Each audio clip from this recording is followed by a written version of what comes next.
Record. All right. It should be working. Yep. Let me just, okay. There we go. Get this out of the way. Oh, I have to screen record. Share, share. One, share. Okay. Here we go. Um, my name is Dominic Chandler, and today I will be presenting on the topic of high cost of healthcare in the United States.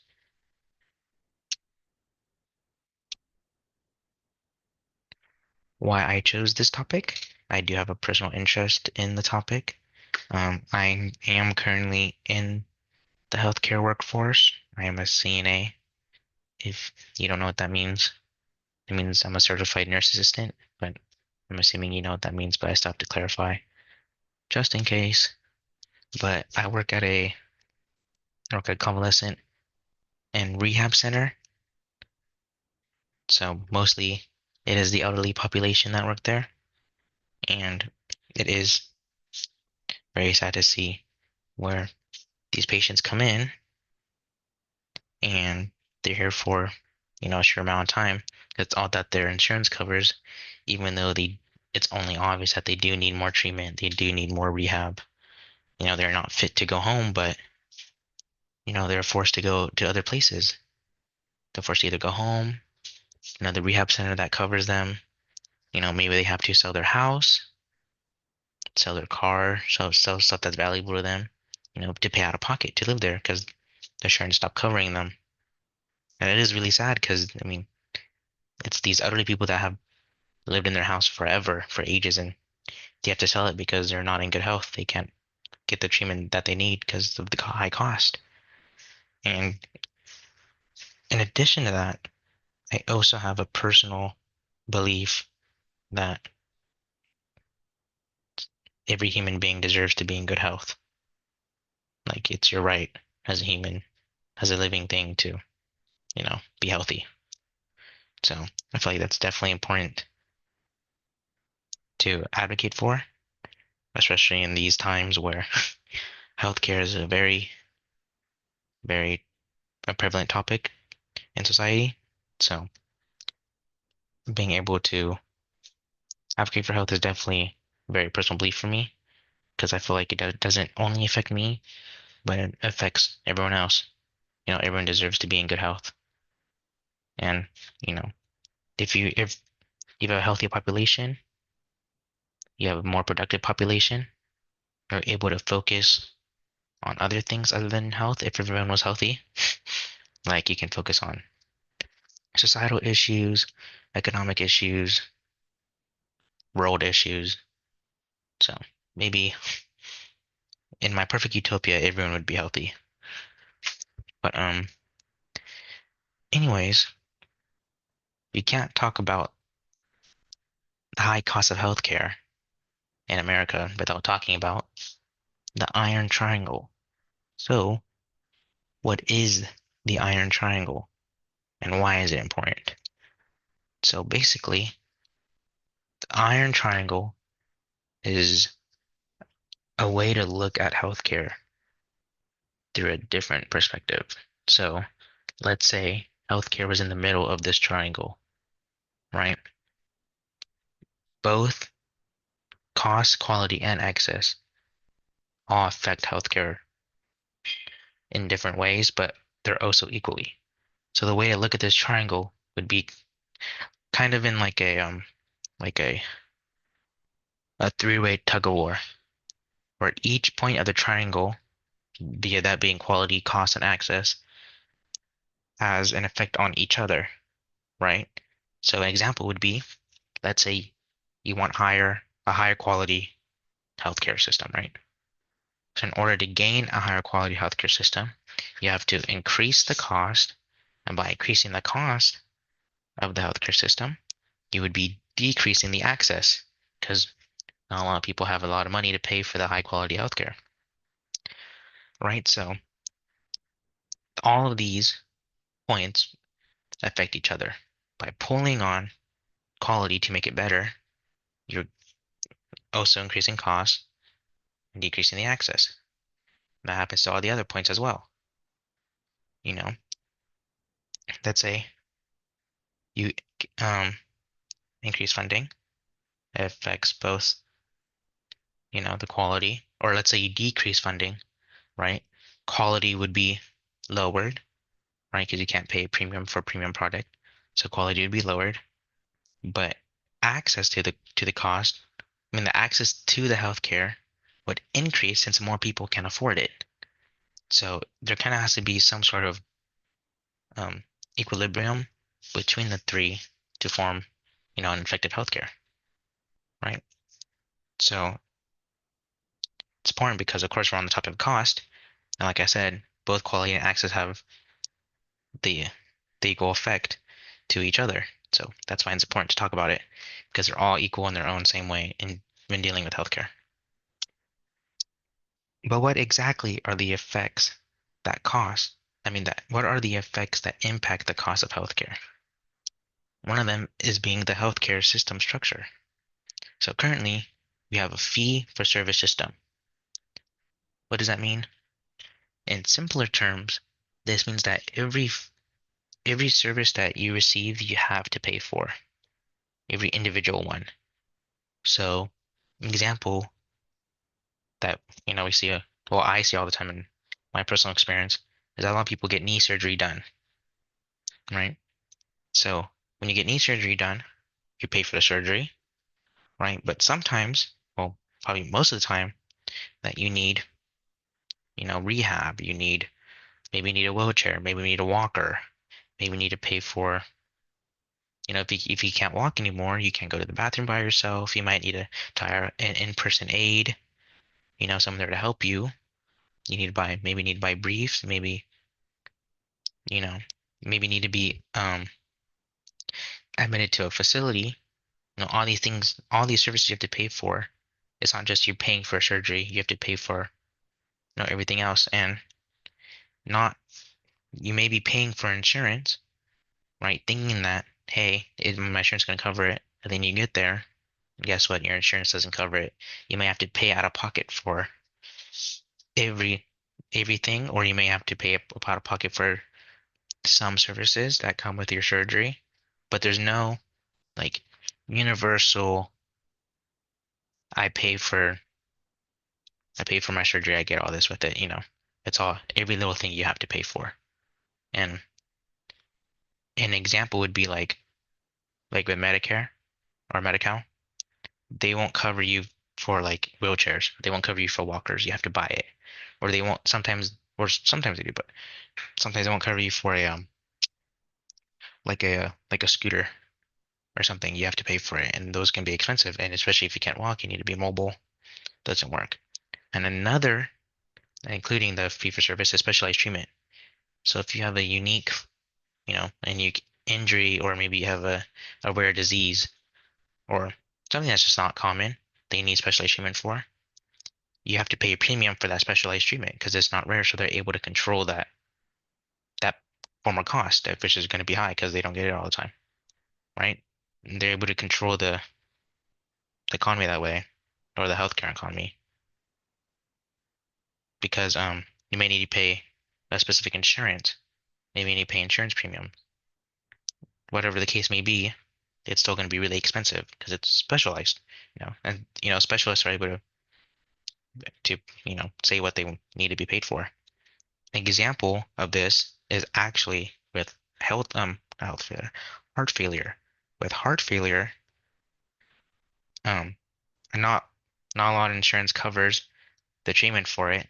So most of the time, you have to pay out of pocket. Like Medicare and Medi-Cal, they don't cover a lot of the heart failure treatments that come along with it and medication. So if you're low income, you have to pay out of pocket for these costs. You have to sell your house, whatever it may be. You have to pay for it because no one's gonna live in bad health. You're forced to pay for it because you want to be healthy. So the healthcare system structure organization definitely affects the way that healthcare cost is increasing. Another impact is drug prices. So the United States pays an extremely high premium for their medications in comparison to the other countries. You know, in comparison to Canada specifically, the US pays 229% more than Canada does, which they're only right above us. And another neighboring country, that being Mexico, below us, pays about 172%. So, okay, yeah. So the United States pays 172% of Mexico's price on drugs, which, since we pay such a high premium for, importing drugs from other countries, getting those supplies, getting those materials, this forces the consumer to pay higher prices. So, once again, since the consumer has to pay higher prices, since the United States pays a premium for their drugs, this has a direct influence on high cost of healthcare because, of course, medication is part of healthcare, part of treatment. Another influence on high cost in healthcare is the elderly population. So, over the past couple of decades, there has been an increase in population for the elderly. Actually, in 2023, the United States Census was made that it was 1 in 6 was an elderly person. An elderly person is they're determined to be elderly if they're over the age of 65, right? So 1 in 6 citizens determined by the United States Census is over the age of 65, right? Why is this an issue? It's because the elderly are one of the most at-risk populations that the U.S. has. So they get sick more, um, they're more prone to diseases, they're more prone to injury, they're, they're at risk. And since there is an increase in population and they're the most vulnerable, they're going to be the ones that are going to need the most care. So this leads to an increase in supply and demand. Since there's an influx of all these elderly people that need to be taken care of, it's going to lead to an increase in cost since there's going to be more demand and materials are going to be spread thin. So everything is just going to increase since I mean, the cost will increase since the elderly population is increasing, and that means more people to take care of. Another impact is defensive medicine. What is exactly defensive medicine? So, defensive medicine is a term that is used in healthcare where, for example, a physician will have to, will, even though they are confident in the diagnosis that they give you, they will run more tests, more diagnostics, just so they don't get sued. Like they have to cover all the grounds, even though that they're like 90% sure that, or whatever, 100% sure that like you have this disease, but they still have to, run other tests. And how does that, affect you? That may sound like a good thing. Well, making sure that I'm healthy. Because, you know, if they're running tests that don't need to be needed, who pays for that? Your insurer, right? The insurance company you pay for, or maybe you don't have insurance. Maybe they're running the test just to, they have to run the test, but you just have to pay out of pocket. But if your insurance does cover it, then you end up paying it through your insurance, which means you cost more because your insurance has to cover more. And, may have to pay for it out of copay. You may have to pay for it out of, your taxes. And it's what happens, you know, because the physicians want to cover themselves because they're in fear of getting sued, which, you know, if they get sued also, you know, affects them and their well-being. So, but yeah, defensive medicine definitely bad. And all health, the high cost of healthcare has major impacts to the population. One being, you know, if everything costs so much, No one's gonna have poor everyone's gonna be have poor financial stability, right? No one's gonna be able to afford stuff.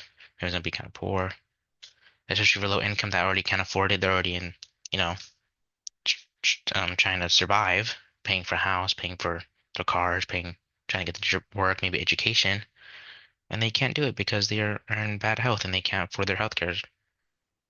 You know, another impact would be poor outcomes. So if you can't afford to get your treatment, then your health is gonna start declining, which equals to more worse outcomes. And America remains the same. I put this in here because I wanted to mention how America keeps America has, America pays the highest for their healthcare. Keeps increasing, increasing, increasing, right? In 2020, I think it was 2022, if I do say so myself. Yes, in 2022, it was increased by 4 point, the health expenditure was increased by 4.1%, which sounds like 4.1% is whatever, but that actually totals to $4.5 trillion towards healthcare. And this just keeps increasing and increasing, but nothing's really changing. I mean, of course, we have, more outpatient services that is great, but, Americans' health are still remaining the same.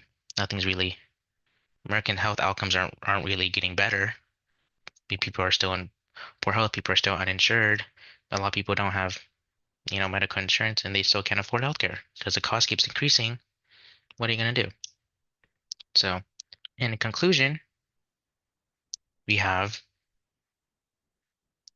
what we have the triangle where each point, both access and both access